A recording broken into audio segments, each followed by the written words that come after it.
అలాగే మన secretariat staff వచ్చారు. మీకు ఈ మధ్యన అసెంబ్లీకి వచ్చారు కదా, మీకు జీతం ఈ 3-4 రోజులు కలిపి మీకు 35,000 వస్తుంది మీకు అని సంతకాలు పెట్టే మనస్కరించాలి.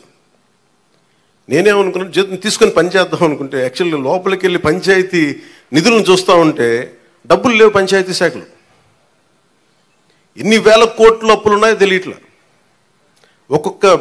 ఒక్కొక్క హెడ్ తవ్వే కొద్దీ, అంటే ఒక్కొక్క దానికి ఏ హెడ్ కింద ఎంత ఖర్చు అవసరం ఉంది తవ్వే కొద్దీ అసలు అనంతంగా లోపలికి వెళ్తానే ఉంది. మాకు ఒకటే అనిపించింది, ఇవన్నీ కరెక్ట్ చేయాలి. ఇవన్నీ ఇంత అప్పుల్లో మనకి పంచాయతీరాజ్ శాఖ ఉన్నప్పుడు నాలంటూ డబ్బులు తీసుకోవటం చాలా తప్పు అనిపించింది.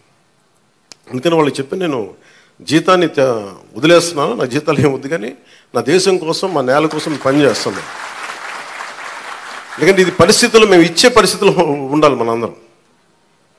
అలాగే ప్రతి గవర్నమెంట్ ఉద్యోగులకు సంబంధించి కానీ, పోలీస్ శాఖకు సంబంధించి కానీ, వాళ్ళు టీఏలు, డిఏలు, రిక్రూట్మెంట్, ఇవన్నీ చాలా కష్టసాధ్యమైన సమస్యలు. ఇవన్నీ చెయ్యాలి, యాక్చువల్ బాధ్యత ప్రభుత్వాలకి.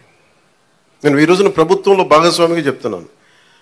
నేను అద్భుతాలు చేస్తాం అని చెప్పట్లే, కానీ మీకు జవాబుదారీతనం ప్రభుత్వం ఉన్నది ఉన్నట్టుగా చెప్తాం. ఈ రోజున చేయగలిగేది చేసి చూపించాం. ఈ రోజున రాగానే మొదటి సంతకం గౌరవ ముఖ్యమంత్రి శ్రీ చంద్రబాబు గారు పెట్టింది ఇది. మేము అనుకున్న స్కిల్ సెన్సెస్ నేను ముందు ఇనిషియేట్ చేశాను. ఇక్కడ వారాహి సభలో చెప్పాను, స్కిల్ డెవలప్మెంట్ జరగాలి. ఒక యువతలో ఎంత ప్రతిభ ఉందో తెలియదు మనకి. వారి ప్రతిభను వెలికి తీయాలి, వారి సమర్థతను వెలికి తీయాలి. వాటిని పెట్టుకుని అది 5 సంతకాలు అది ఒకటైంది. అలాగే ఈ రోజున మేము మాట చెప్పినప్పుడు మన పిఠాపురం నియోజకవర్గానికి సంబంధించే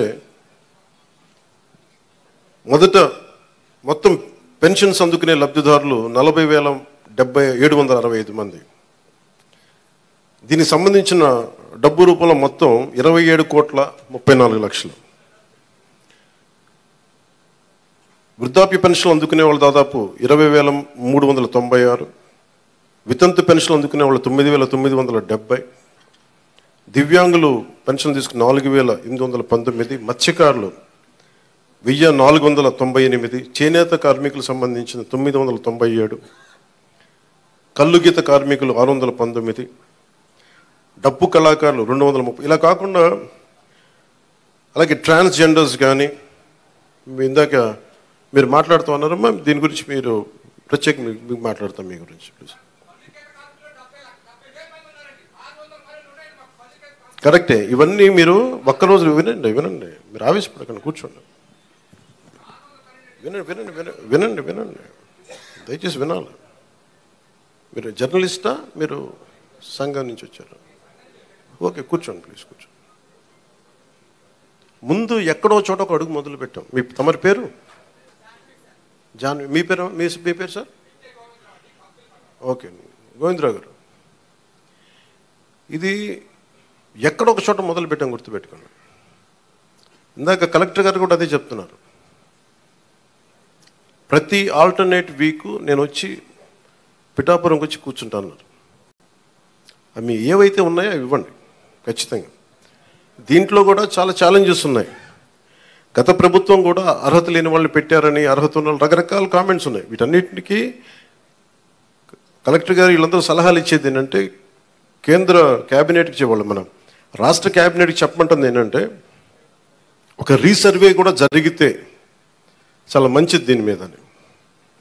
ఖచ్చితంగా కలెక్టర్ షాన్ మోహన్ గారు చెప్పిన ఈ సలహాని రాష్ట్ర క్యాబినెట్ ముందు ఖచ్చితంగా గౌరవ ముఖ్యమంత్రి చంద్రబాబు గారి దగ్గర దృష్టిలో కూడా పెడతాం. అది కేంద్ర క్యాబినెట్లో, రాష్ట్ర క్యాబినెట్లో మేము చర్చిస్తాం.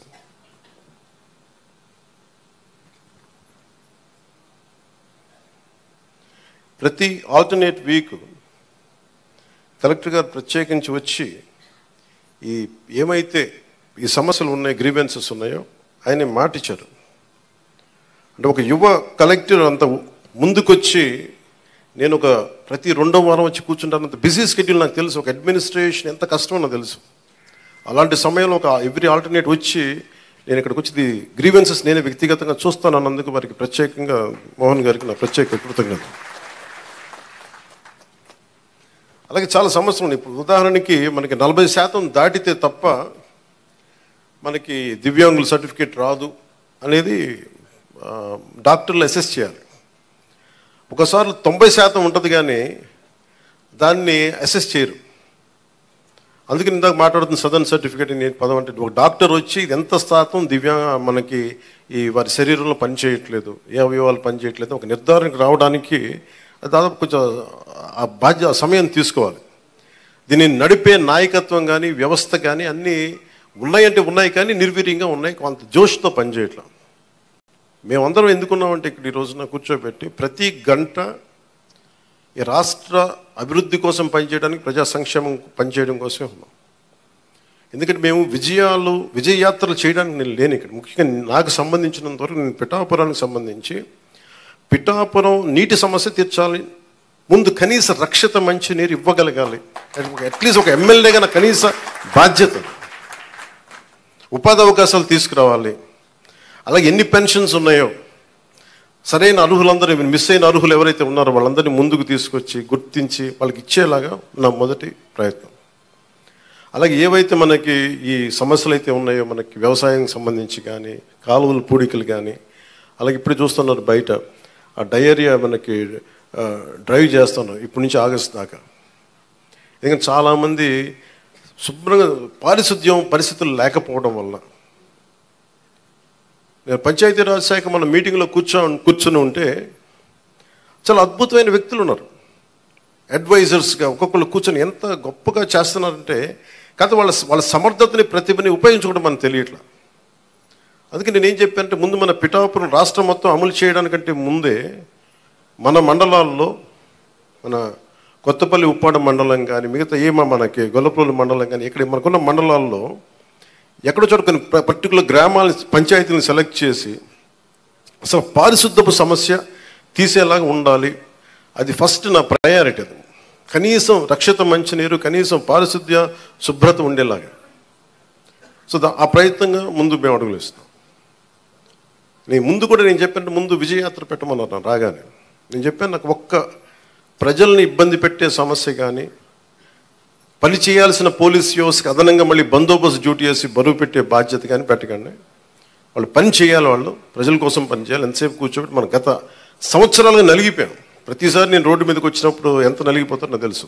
అందుకని ఈ విజయయాత్రలు ఇవన్నీ పక్కన పెట్టి మీకు నేను పని చేసి పిఠాపురం నా సోదరులందరికీ, ఆడపడుచులకి, అన్నదమ్ములందరికీ నేను పని చేసి మరి అప్పుడు విజయయాత్ర చేస్తే నాకు ఒక తృప్తి ఉంటుంది. గెలిచినందుకు నాకు ఆనందం లేదు, పని చేసి మీ మన్నన పొందిన తర్వాత నాకు అప్పుడు ఆనందం వస్తుంది. మీ మన్నన పొందే వరకు అప్పుడు నేను ఎమ్మెల్యే అప్పుడు నేను ప్రకటించుకుంటాను. ఇప్పుడు మీరు అంటే నాకు నిజంగా హై స్టాండర్డ్స్ పెట్టుకుంటాను, నాకు చాలా హై స్టాండర్డ్స్ పెట్టుకుంటాను. నేను పని చేసే వరకు కొన్ని వదలను. ఇక నాకు పిఠాపురాన్ని నేను మీకు మాటిస్తున్నాను, భారతదేశంలో అత్యంత మోడల్ నియోజకవర్గంగా చెయ్యాలి అని ఒక ఆకాంక్ష ఉంది. ఎందుకంటే పెద్ద పెద్ద పరిశ్రమలు రావాలి, ఇక్కడ కాలుష్యం లేని పరిశ్రమలు ముఖ్యంగా రావాలి, అవన్నీ తీసుకురావాలి. ఇక్కడ నుంచి విదేశాలకు ఎవరికైనా ట్రైనింగ్ వెళ్ళాలంటే విదేశాలకు ఇక్కడ ట్రైనింగ్ ఇప్పించి రకరకాల వృత్తి కోర్సుల ద్వారా కొంతమంది పంపించాలి. ఇక్కడి నుంచి చాలా విభిన్నమైన ఎక్స్పర్ట్స్తో మాట్లాడుతాను, వాళ్ళందరికీ ఇక్కడికి రావాలి, తీసుకొస్తాను. అందుకే నేను ఈ రోజున కూడా చెప్పాను, ప్రజలకు అందుబాటులో ఉండండి. నా ఆఫీస్ కూడా చెప్పాను, ముందు నా సేఫ్టీ కోసం పోలీస్ మన సెక్యూరిటీ నామ్స్ ప్రకారం కంచెకించి అవన్నీ తీసేసి ఉంచనివ్వండి, కానీ బట్ ప్రజల దగ్గరికి వచ్చేటప్పుడు మటుకు జస్ట్ ఎలాంటి అడ్డులు లేకుండా చూడండి.